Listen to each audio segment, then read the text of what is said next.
René Guénon, L'erreur spirit. Chapitre 2 de la deuxième partie. L'influence du milieu. Bien que les théories spirites soient tirées des communications des prétendus esprits, elles sont toujours en rapport étroit avec les idées qui ont cours dans le milieu où elles s'élaborent.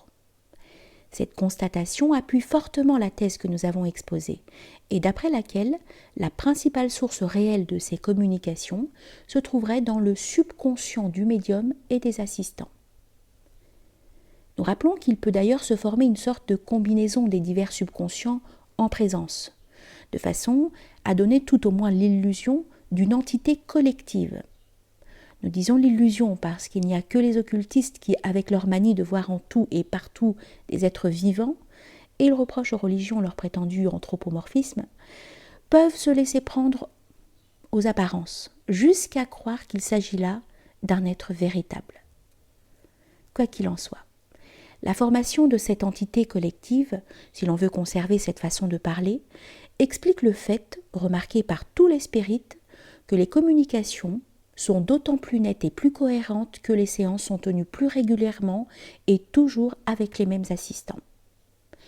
Aussi insiste-t-il sur ces conditions, même sans en connaître la raison, et hésite-t-il souvent à admettre de nouveaux membres dans des groupes déjà constitués, préférant les engager à former d'autres groupes. Du reste, une réunion trop nombreuse se prêterait mal à l'établissement de liens solides et durables entre ses membres. L'influence des assistants peut aller très loin et se manifester autrement encore que dans les communications, si l'on en croit le spirit russe Aksakov, d'après lequel l'aspect des matérialisations se modifierait chaque fois que de nouveaux assistants sont introduits dans les séances où elles se produisent. Ces matérialisations continuant cependant à se présenter sous la même identité. Naturellement, ce fait s'explique pour lui par les emprunts que les esprits matérialisés font au périsprite des vivants. Mais nous pouvons, quant à nous, y voir la réalisation d'une sorte d'image composite à laquelle chacun fournit quelques traits, une fusion s'opérant entre les produits des divers subconscients individuels. Bien entendu, nous n'excluons pas la possibilité d'action d'influences étrangères, mais d'une façon générale, ces influences, quelles qu'elles soient, lorsqu'elles interviennent, doivent être en conformité avec les tendances des groupements où elles se manifestent. En effet, il faut qu'elles y soient attirées par certaines affinités. Les spirites, ignorant les lois suivant lesquelles agissent ces influences, sont bien forcés d'accueillir ce qui se présente et ne peuvent le déterminer à leur gré. D'autre part, nous avons dit que les influences errantes ne peuvent être regardées comme proprement conscientes par elles-mêmes. C'est à l'aide des subconscients humains qu'elles se forment une conscience temporaire, de sorte que, au point de vue des manifestations intelligentes, le résultat est ici exactement le même que lorsqu'il n'y a que la seule action des forces extériorisées des assistants. La seule exception qu'il y ait lieu de faire concerne la conscience réflexe, qui peut demeurer inhérente à des éléments psychiques ayant appartenu à des êtres humains et actuellement en voie de désagrégation. Mais les réponses qui proviennent de cette source ont généralement un caractère fragmentaire et incohérent, de sorte que les spirites eux-mêmes n'y font guère attention. Et pourtant, c'est là tout ce qui provient authentiquement des morts, encore que l'esprit de ceux-ci, ou leur être réel, n'y soit assurément pour rien. Il y a encore lieu d'envisager autre chose, dont l'action peut être très importante. Ce sont les éléments empruntés, non plus aux assistants immédiats, mais à l'ambiance générale. L'existence de tendances ou de courants mentaux dont la force est prédominante pour une époque et pour un pays déterminé est assez ordinairement connue, au moins vaguement, pour qu'on puisse comprendre sans peine ce que nous voulons dire. Ces courants agissent plus ou moins sur tout le monde, mais leur influence est particulièrement forte sur les individus que l'on peut appeler sensitifs, et chez les médiums, cette qualité est portée à son plus haut degré. D'autre part, chez les individus normaux, c'est principalement dans le domaine du subconscient que s'exerce cette même influence. Elle s'affirmera donc plus nettement quand le contenu de ce subconscient apparaîtra au dehors, ainsi qu'il arrive précisément dans les séances spirites, et l'on doit rapporter à cette origine beaucoup de ces banalités invraisemblables qui s'étalent dans les communications. Il peut même y avoir dans cet ordre des manifestations qui semblent présenter un plus grand intérêt. Il y a des idées dont on dit vulgairement qu'elles sont dans l'air.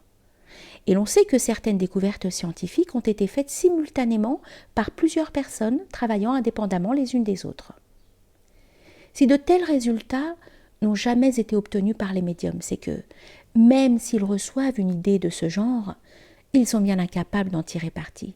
Et tout ce qu'ils feront dans ce cas sera de l'exprimer sous une forme plus ou moins ridicule, quelquefois presque incompréhensible, mais qui fera l'admiration des ignorants parmi lesquels le spiritisme recrute l'immense majorité de ses adhérents.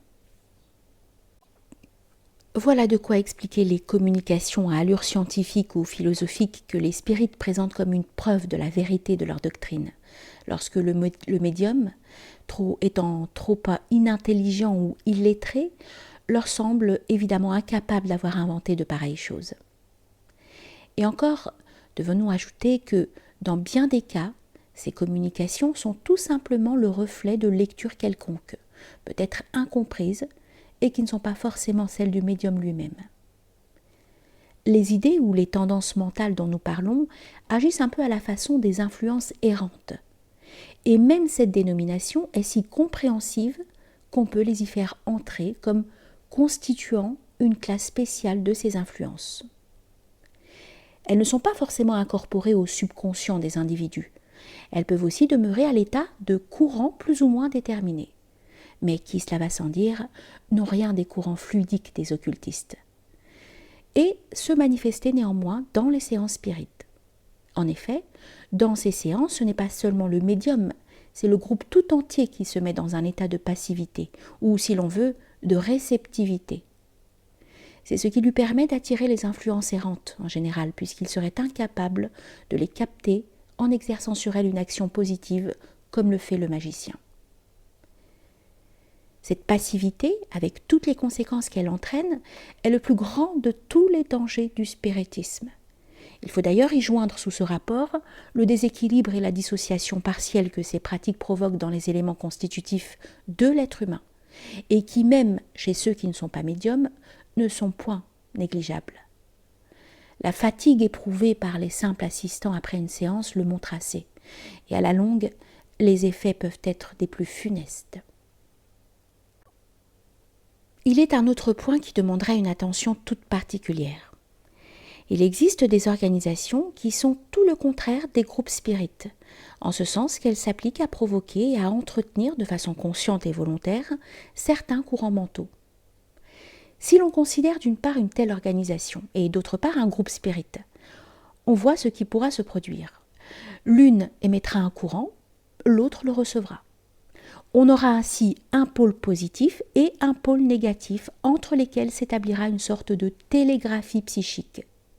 Surtout si l'organisation envisagée est capable non seulement de produire le courant, mais aussi de le diriger. Une explication de ce genre est d'ailleurs applicable au fait de télépathie. Mais dans ceux-ci, la communication s'établit entre deux individus et non entre deux collectivités. Et en outre, elle est le plus souvent tout accidentelle et momentanée, n'étant pas plus voulue d'un côté que de l'autre. On voit que ceci se rattache à ce que nous avons dit des origines réelles du spiritisme et du rôle qui a pu y être joué par des hommes vivants sans que ceux-ci aient semblé y prendre la moindre part. Un mouvement comme celui-là, étant éminemment propre à servir à la propagation de certaines idées, dont la provenance pouvait demeurer entièrement ignorée de ceux même qui y participeraient. Mais l'inconvénient était que l'instrument ainsi créé pouvait aussi se trouver à la merci d'autres influences quelconques, peut-être même opposées à celles qui étaient primitivement en action. Nous ne pouvons insister davantage là-dessus, ni donner ici une théorie plus complète de ces centres d'émission mentale auxquels nous faisons allusion. Bien que ce soit assez difficile, il est possible que nous la fassions en une autre occasion. Nous n'ajouterons qu'un mot à ce sujet, afin d'éviter toute fausse interprétation. Lorsqu'il s'agit d'expliquer la télépathie, les psychistes font volontiers appel à quelque chose qui ressemble plus ou moins aux ondes hertziennes. Il y a là en effet une analogie qui peut aider, sinon à comprendre les choses, du moins à se les représenter dans une certaine mesure.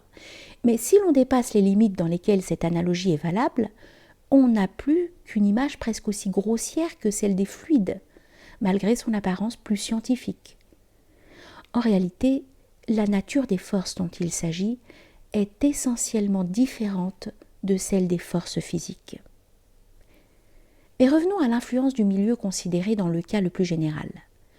Que cette influence ait agi préalablement sur les spirites eux-mêmes ou qu'elles prennent corps spécialement à l'occasion de leurs séances, c'est à elles qu'il faut rapporter la plupart des variations que subissent les théories du spiritisme. C'est ainsi par exemple que les esprits sont polygamistes chez les Mormons et que dans d'autres milieux américains, ils sont néo-malthusiens. Et il est certain que l'attitude des diverses fractions à l'égard de la réincarnation s'explique d'une façon toute semblable. En effet, nous avons vu comment cette idée de la réincarnation avait trouvé en France un milieu tout préparé pour la recevoir et la développer. Par contre, si les spirites anglo-saxons l'ont rejetée, c'est au dire de certains en raison de leur conception biblique. À vrai dire, ce motif n'apparaît pas comme absolument suffisant lui-même, puisque les spirites français invoquent le témoignage de l'Évangile en faveur de la réincarnation. Et dans un milieu protestant surtout, les interprétations les plus fantaisistes peuvent se donner libre cours. Seulement, si les esprits anglais et américains ont déclaré que la réincarnation était en désaccord avec la Bible, qui d'ailleurs n'en parle pas pour la bonne raison que c'est une idée toute moderne, c'est que telle était la pensée de ceux qui les interrogeaient. Dans le cas contraire, ils auraient sûrement exprimé une toute autre opinion, et ils n'auraient même pas été embarrassés pour apporter des textes à l'appui, puisque les réincarnationnistes le font effectivement. Il y a mieux encore. Il paraît que, en Amérique particulièrement, la réincarnation est repoussée, parce que la possibilité que leur esprit revienne animer le corps d'un nègre fait horreur aux Blancs. Si les esprits américains ont mis en avant un pareil motif, ce n'est pas seulement, comme le disent les spirites français, parce qu'ils n'étaient pas complètement dégagés de leurs préjugés terrestres, c'est parce qu'ils n'étaient que le reflet de la mentalité de ceux qui recevaient leur message, c'est-à-dire de la mentalité vulgaire des Américains. Et l'importance accordée à des considérations de cet ordre montre en outre à quel point peut être poussé ce ridicule sentimentalisme qui est commun à tous les spirites. S'il est aujourd'hui des spirites anglo-saxons qui admettent la réincarnation, c'est sous l'influence des idées théosophistes. Le spiritisme ne fait jamais que suivre les courants mentaux. Il ne peut en aucun cas leur donner naissance, en raison de cette attitude de passivité que nous avons signalée. Du reste, les tendances les plus générales du spiritisme sont celles de l'esprit moderne lui-même, comme la croyance au progrès et à l'évolution par exemple. Tout le reste vient de courants plus particuliers, agissant dans des milieux moins étendus, mais surtout, la plupart du temps, dans les milieux que l'on peut regarder comme moyens sous le rapport de l'intelligence et de l'instruction. À ce point de vue, il y aurait lieu de remarquer le rôle joué par les conceptions que répandent les ouvrages de vulgarisation scientifique. Beaucoup de spirites appartiennent à la classe à laquelle s'adressent ces ouvrages, et si l'on est dont le niveau mental est encore inférieur, les mêmes idées leur parviennent par l'intermédiaire des autres, ou bien ils les puisent tout simplement dans l'ambiance. Quant aux idées d'un ordre plus élevé, comme elles ne sont point intensifiées par une semblable expansion, elles ne viennent jamais se refléter dans les communications spirites. Et il y a plutôt à s'en féliciter, car le miroir psychique, qu'est un médium, ne pourrait que les déformer, et cela sans profit pour personne, les spirites étant parfaitement incapables d'apprécier ce qui dépasse les conceptions courantes. Lorsqu'une école spirit est parvenue à constituer un semblant de doctrine, à fixer certaines grandes lignes, les variations, à l'intérieur de cette école, ne portent plus que sur des points secondaires. Mais dans ces limites, elles continuent à suivre les mêmes lois. Il peut cependant arriver que les communications persistent alors à traduire une mentalité qui est plutôt celle de l'époque où cette école s'est établie, parce que cette mentalité demeurait celle de ses adhérents, bien qu'elle ne corresponde plus entièrement à l'ambiance. C'est ce qui s'est produit pour le kardécisme, qui a toujours gardé quelques traits de ces milieux socialistes de 1848 dans lesquels il a pris naissance. Mais il faut dire aussi que l'esprit qui animait ces milieux n'a pas entièrement disparu, même en dehors du spiritisme, et qu'il aura survécu sous des formes diverses dans toutes les variétés d'humanitarisme qui se sont développées depuis lors. Mais le kardécisme est demeuré plus près des anciennes formes, tandis que d'autres étapes de ce développement se sont en quelque sorte cristallisées dans des mouvements néo-spiritualistes de date plus récente. Du reste, les tendances démocratiques sont inhérentes au spiritisme en général, et même d'une façon plus ou moins accentuée à tout le néo-spiritualisme. Il en est ainsi parce que le spiritisme, reflétant fidèlement l'esprit moderne en cela comme en bien d'autres choses, est et ne peut être qu'un produit de la mentalité démocratique. C'est comme on l'a dit très justement, la religion du démocrate, l'hérésie où pouvait seule aboutir en religion la démocratie. Quant aux autres écoles néo-spiritualistes, elles sont pareillement des créations spécifiquement modernes, influencées d'ailleurs de près ou de loin par le spiritisme lui-même. Mais celles qui admettent une pseudo-initiation, si illusoire qu'elle soit, et par suite une certaine hiérarchie, sont moins logiques que le spiritisme, car il y a là, qu'on le veuille ou non, quelque chose qui est nettement contraire à l'esprit démocratique. Sous ce rapport, mais dans un ordre d'idées un peu différent, il y aurait un sujet de remarque bien curieuse dans certaines attitudes contradictoires, comme celle des branches de la maçonnerie actuelle, surtout en France et dans les autres pays dits latins, qui, tout en affichant les prétentions les plus farouchement démocratiques, n'en conservent pas moins soigneusement l'ancienne hiérarchie, sans s'apercevoir de l'incompatibilité. Et c'est précisément cette inconscience de la contradiction qui est surtout digne d'attirer l'attention de ceux qui veulent étudier les caractères de la mentalité contemporaine. Mais cette inconscience ne se manifeste peut-être nulle part avec autant d'ampleur, si l'on peut dire, que chez les spirites et chez ceux qui ont avec eux quelques affinités. À certains égards, l'observation de ce qui se passe dans les milieux spirites peut fournir, pour les raisons que nous venons d'exposer, des indications assez nettes sur les tendances qui prédominent à un moment donné, par exemple dans le domaine de la politique. Ainsi, les spirites français demeurèrent longtemps, en grande majorité, attachés à des conceptions socialistes fortement teintées d'internationalisme. Mais quelques années avant la guerre, un changement se produisit. L'orientation générale fut alors celle d'un radicalisme à tendance patriotique accentuée. Il n'y eut que l'anticléricalisme qui ne varia jamais. Aujourd'hui, l'internationalisme a reparu sous de formes diverses. C'est naturellement dans les milieux de ce genre que des idées comme celle de la Société des Nations devaient susciter le plus d'enthousiasme. Et d'autre part, parmi les ouvriers qui sont gagnés au spiritisme, celui-ci est redevenu socialiste, mais un socialisme à la mode nouvelle, bien différent de celui de 1848, qui était ce qu'on pourrait appeler un socialisme de petite bourgeoisie. Enfin, nous savons qu'on fait actuellement beaucoup de spiritisme dans certains milieux communistes, et nous sommes persuadés que tous les esprits doivent y prêcher le bolchevisme. Sans cela d'ailleurs, il ne saurait y trouver le moindre crédit. En considérant les communications comme nous venons de le faire, nous n'avons en vue que celles qui sont obtenues en dehors de toute fraude, car les autres n'ont évidemment aucun intérêt. La plupart des spirites sont certainement de très bonne foi, et il n'y a que les médiums professionnels qui puissent être suspectés a priori, même lorsqu'ils ont donné des preuves manifestes de leur faculté. D'ailleurs, les tendances réelles des milieux spirites se montrent mieux dans les petits groupes privés que dans les séances des médiums en renom.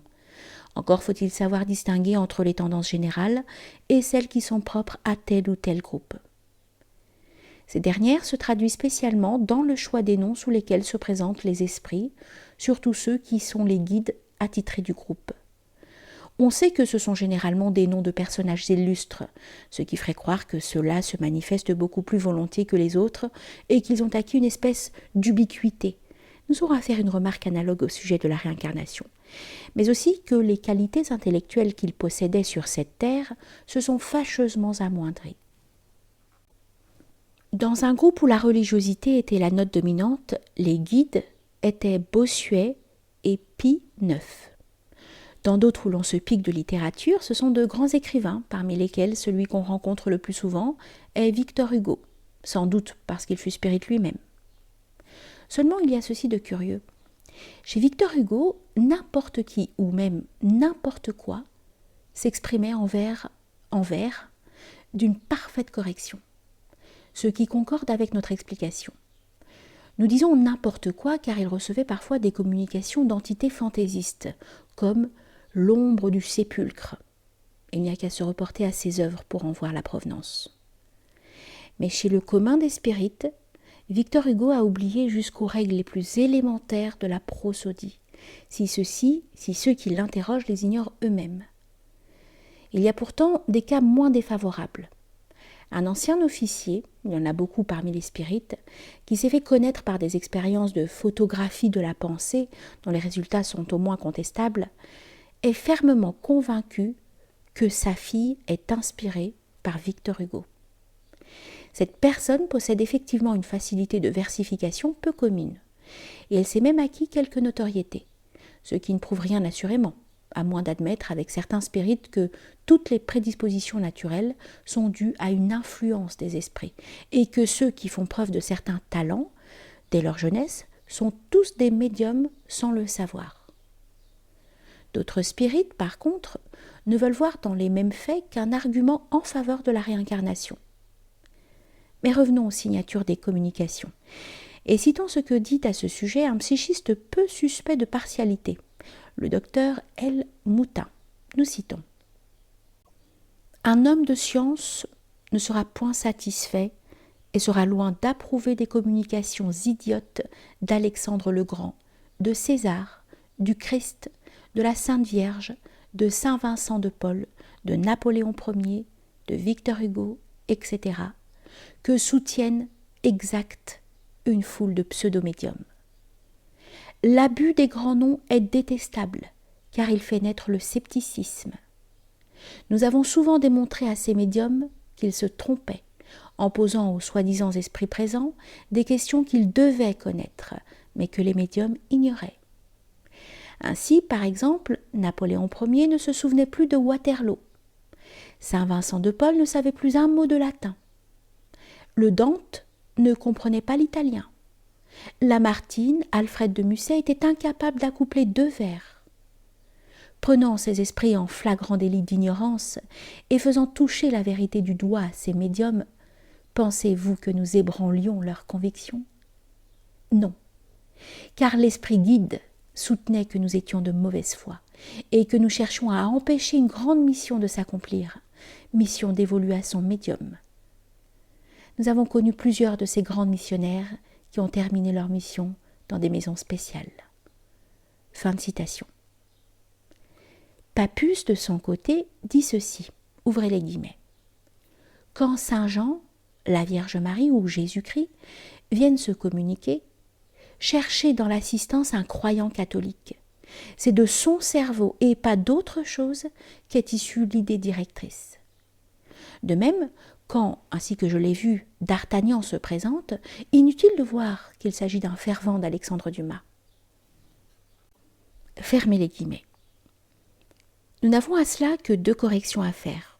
D'une part, il faut remplacer le cerveau par le subconscient. Ces néo-spiritualistes parlent quelquefois comme de purs matérialistes. D'autre part, comme les croyants catholiques proprement dits sont plutôt rares dans les groupes spirites, tandis que les communications du Christ ou des saints ne le sont pas du tout, il faudrait parler seulement d'une influence d'idées catholiques, subsistant à l'état subconscient chez ceux mêmes qui s'en croient le plus complètement affranchis. La nuance est assez importante. Pappus poursuit en ces termes, ouvrez les guillemets. Quand Victor Hugo vient faire des vers de 13 pieds ou donner des conseils culinaires, quand Madame de Girardin vient déclarer sa flamme posthume à un médium américain, il y a 90 chances sur 100 pour qu'il s'agisse là d'une erreur d'interprétation. Le point de départ de l'idée impulsive doit être cherché tout près. Fermez les guillemets. Nous dirons plus nettement, dans ces cas et dans tous les autres sans exception, il y a toujours une erreur d'interprétation de la part des spirites. Mais ces cas sont peut-être ceux où l'on peut découvrir le plus facilement l'origine véritable des communications, pour peu qu'on se livre à une petite enquête sur les lectures, les goûts et les préoccupations habituelles des assistants.